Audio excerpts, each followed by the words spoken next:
प्रेरितों के काम 12 अध्याय के जब हम 1 वचन से आगे पढ़ना शुरू करते हैं तो वहां पर कुछ इस प्रकार से लिखा हुआ है, उस समय हेरोदेश राजा ने कलीसिया के कई व्यक्तियों को सताने के लिए उन पर हाथ डाले।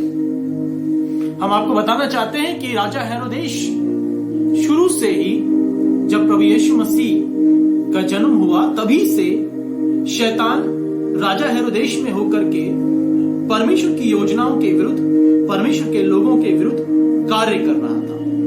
हेरोदेश ने शुरू में ही जब प्रभु यीशु मसीह का जन्म हुआ, हम सब जानते हैं कि किस प्रकार से राजा हेरोदेश ने यह आदेश दिया कि 2-2 वर्ष के जितने बालक हैं उनको मार दिया जाए। यहां पर भी प्रेरितों के काम 12 अध्याय वचन 1 से जब हम आगे 19 वचन तक पढ़ते हैं और देखते हैं तो यहां पर भी प्रियो हम एक घटना को पाते हैं कि किस प्रकार से राजा हेरोदेश ने यह आदेश दिया कि वो परमेश्वर के लोगों को मारे, परमेश्वर के सेवकों को मारे, प्रभु यीशु मसीह के सुसमाचार को जो प्रचार कर रहे हैं उनको सताने के लिए राजा हेरोदेश ने जो आदेश दिया। प्रिय अजीजों, परमेश्वर के सेवकों को और परमेश्वर के लोगों को सताव का सामना न सिर्फ आज वर्तमान में करना पड़ता है बल्कि ये पूर्व से ही चला आ रहा है और परमेश्वर के लोगों का सताव हमेशा होता है, क्योंकि शैतान कभी नहीं चाहता कि परमेश्वर का राज्य इस पृथ्वी पर विस्तारित हो।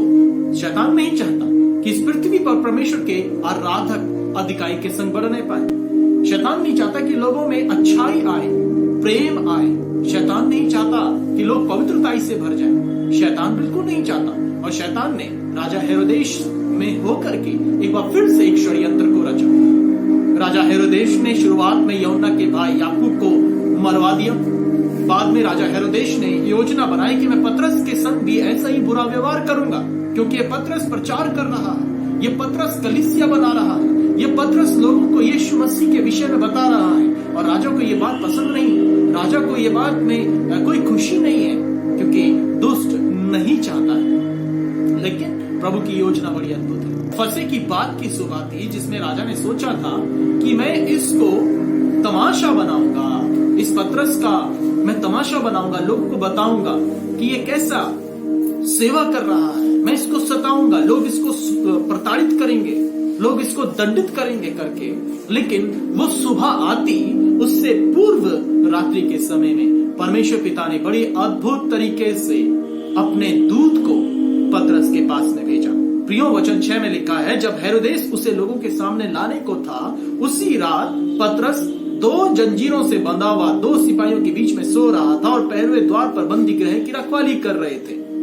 एक बहुत मजबूत पहरेदारी में उन्होंने पतरस को रखा हुआ था, लेकिन परमेश्वर के सम्मुख संसार की कोई शक्ति, संसार की कोई ताकत टिक नहीं सकती है, दुष्ट की कोई भी युक्ति टिक नहीं सकती है। जो परमेश्वर के लोग हैं वो इन बातों को लेकर सदा सर्वदा आनंदित रहते हैं कि प्रभु परमेश्वर हमको हर बंधन से मुक्त करने वाले परमेश्वर है, प्रभु हमको हर बीमारी से मुक्त करने वाले परमेश्वर है। जो प्रभु पर विश्वास रखते हैं वो हमेशा इन बातों से प्रोत्साहित रहते हैं, इन बातों से उत्साहित रहते हैं, इन बातों को लेकर आनंदित रहते हैं। प्रियो, पतरस जब सो रहा था, इस बड़ी चौकसी में जब पतरस था तो प्रभु का दूत आता है, और जब प्रभु का दूत आता है तो उस कमरे में, उस जगह में बड़ा प्रकाश चमकता है। प्रभु का वचन कहता है कि वहां पर उस कोठरी में जहां पर पतरस था, ज्योति चमकी और उसने पतरस की पसली पर हाथ मारकर उसे जगाया और कहा, उठ जल्दी कर। प्रभु परमेश्वर की योजना हमारे लिए है, प्रभु की योजना पतरस के लिए थी। ये पतरस परमेश्वर का कार्य करेगा, पतरस सुसमाचार प्रचार करेगा, पतरस कलीसिया को बनाएगा। और इसीलिए जब पतरस का चुनाव हुआ, जो शमौन था, तो प्रभु यीशु ने कहा, अब से तू पतरस कहला। कैसे हो सकता था कि दुष्ट पतरस को घात करता? हेरोदेश असफल हो गया, हेरोदेश की योजना असफल हो गई।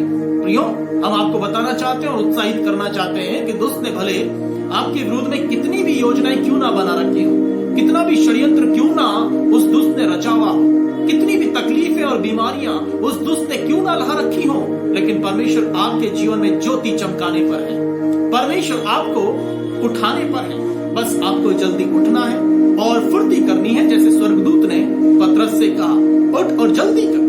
और पतरस उठा और अद्भुत रीति से जिन जंजीरों से पतरस बंधा था वो जंजीरें खुल गईं। दो जंजीरों से जकड़ा हुआ बंधा हुआ स्वतंत्र हो गया। प्रभु आपको और हमको ऐसे ही स्वतंत्र